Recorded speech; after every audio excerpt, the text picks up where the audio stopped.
UP के deputy CM Keshav Maurya हमारे साथ हैं। इस समय बंगाल में हैं, बंगाल में लगातार चुनाव प्रचार कर रहे हैं। केशव जी, आपसे मेरा पहला सवाल ये है कि ममता दीदी की और उनकी पार्टी की ओर से बार बार ये कहा जा रहा है कि वो वाराणसी जा कर के और पीएम मोदी के खिलाफ चुनाव लड़ेंगी। आप तो डिप्टी सीएम हैं यूपी के, ये जो है ये आप क्या इसको चैलेंज मानते हैं?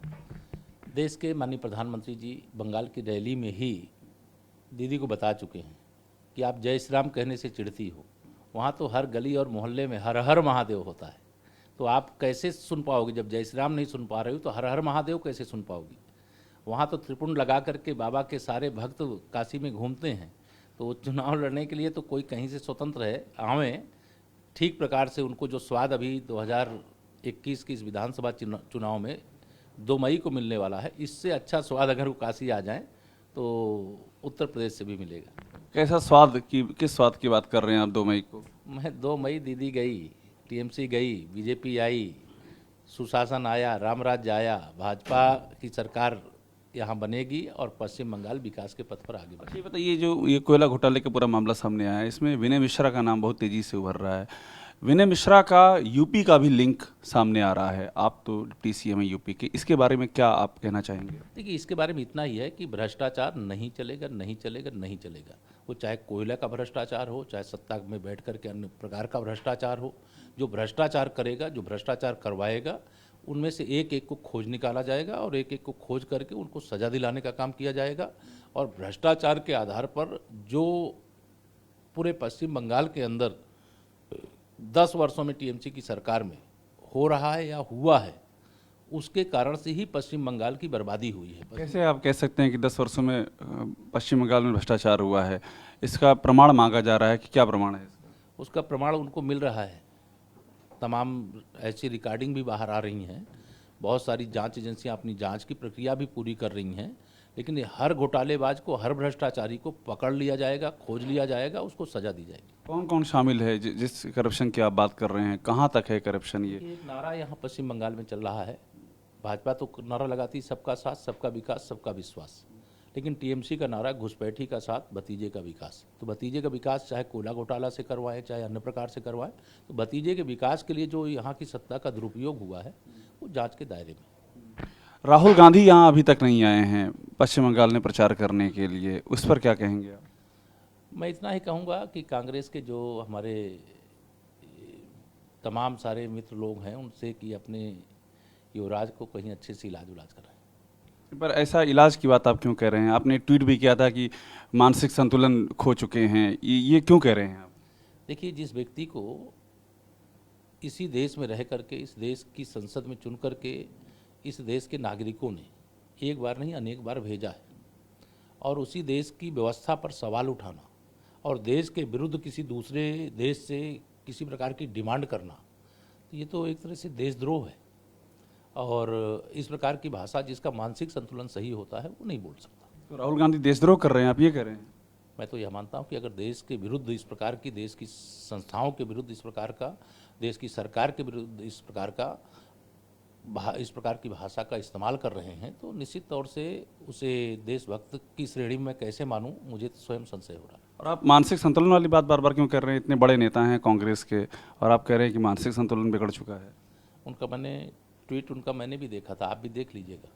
और उनके ट्वीट में जो कमेंट आए हैं पूरे देश भर के, वो बीजेपी के लोग नहीं हैं, वो देशवासियों के कमेंट हैं। जो मैं बोल रहा हूँ बहुत छोटा बोल रहा हूँ, बहुत कम बोल रहा हूँ। लोगों ने जो बोला है, अगर उन्होंने पढ़ा होगा तो वह पढ़ने के बाद दोबारा नहीं बोलना चाहिए। लेकिन कांग्रेस है, गलती पर गलती पर गलती पर गलती करना, अपराध पर अपराध, अपराध पर अपराध करना, भ्रष्टाचार पर भ्रष्टाचार, भ्रष्टाचार पर भ्रष्टाचार करना, अपराधियों की मदद पर मदद पर मदद करना। जहाँ पर भी जो गलत काम हो सकता है उसकी जननी अगर कोई है तो कांग्रेस पार्टी। यहाँ पर ये जो कह रहे हैं कि लोगों ने बोला होगा, आपने लगता है पूरा उनका ट्वीट का थ्रेड पढ़ा हुआ है आपने, तो ऐसा क्या है जो आप ये कह रहे हैं कि लोगों ने बोला? आप भी पढ़ लीजिए तो आपको सारा कुछ ध्यान में आ जाएगा। बहुत सारी बातें उसके अंदर हैं जो आपको पढ़ने के लिए आवश्यक है। ये मुद्दा आपने उठाया क्यों आखिरकार? आपने क्यों ये ऐसा आपने ट्वीट किया? जब देश का एक सबसे पुरानी, सबसे बड़ी पार्टी का राष्ट्रीय अध्यक्ष रह करके देश की लोकसभा के शायद 5वीं बार या चौथी बार सांसद हैं, और उनके द्वारा जब यूएसए की यहाँ की सारी संवैधानिक संस्थाओं पर भारतीय जनता पार्टी ने कब्जा कर लिया, इस प्रकार की बात कहना और उसके बाद इस प्रकार का बयान इस देश में दे रहे हो और उस चुनाव लड़ रहे हो। कई राज्यों में कांग्रेस की सरकार भी बन जा रही है, कई राज्यों में हम कांग्रेस से पिछड़ भी गए, लेकिन उसके बाद भी इस प्रकार के आरोप लगाना निश्चित तौर से वो देश के हित में नहीं। दीदी ओ दीदी जो कहते हैं उस पर, खास तौर पर उस पर वो बहुत नाराज़ हैं। उनकी पार्टी के लोग ये कह रहे हैं कि ये तो अपमान कर रहे हैं महिलाओं का इस तरह से बोल करके। देखिए, पूरे पश्चिम बंगाल में दीदी को दीदी ही कहा जाता है। अगर दीदी शब्द का प्रयोग करो तो लोग समझ जाते हैं ममता दीदी के बारे में बोला जा रहा है। माननीय प्रधानमंत्री जी ने ऐसा तो कुछ नहीं कहा है। उन्होंने दीदी ओ दीदी, दीदी ओ दीदी यही ना कहा है, और इसमें नाराज होने का कहाँ सवाल उठता है। दीदी कह करके संबोधित करना, मतलब यहाँ तो एक प्रचलन है, लेकिन हम लोग यूपी के रहने वाले हैं, वहाँ दीदी कहना माने अपनी बहन को कहने के तरीके पर एतराज़ जता रही है टीएमसी। देखिए, टीएमसी एतराज़ जतावे, लेकिन हम जो मातृशक्ति का सम्मान करते हैं, वो बेटी हो, बहन हो, कोई अन्य रिश्ते और नाते से जुड़ी हो, लेकिन उनके प्रति सम्मान का भाव रखते हैं और आगे भी रखें। एक आखिरी सवाल, ये क्या पूरा आपको लगता है हिंदू मुस्लिम के पोलराइजेशन चल रहा है इस चुनाव में? देखिए, यह काम तो टीएमसी करती है, लेकिन भारतीय जनता पार्टी का अगर आप एक ही हमारे प्रधानमंत्री जी के मुख से निकला हुआ एक नारा याद रखेंगे, सबका साथ, सबका विकास, सबका विश्वास, सबको सम्मान, सबको स्थान, और देश भर में, और केवल पश्चिम बंगाल में नहीं, पूरे देश में भारतीय जनता पार्टी ने कहा नहीं है, करके दिखाया है।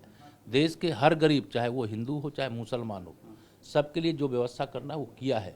लेकिन टीएमसी ने जरूर यह पाप किया है कि वह गरीबों का साथ छोड़ करके घुसपैठियों का साथ देना शुरू किया है। बंगाल वासियों का साथ देना छोड़ करके घुसपैठियों के लिए सारी खजाने को लुटा देने का काम किया है।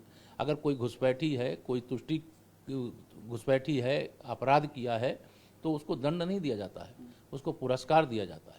यह भाजपा की सरकार आने के बाद नहीं। यूपी के डिप्टी सीएम हैं केशव मौर्य हमसे बात करते हुए। कैमरामैन चेतन शर्मा के साथ अभिषेक उपाध्याय, TVNN भारतवर्ष, कोलकाता।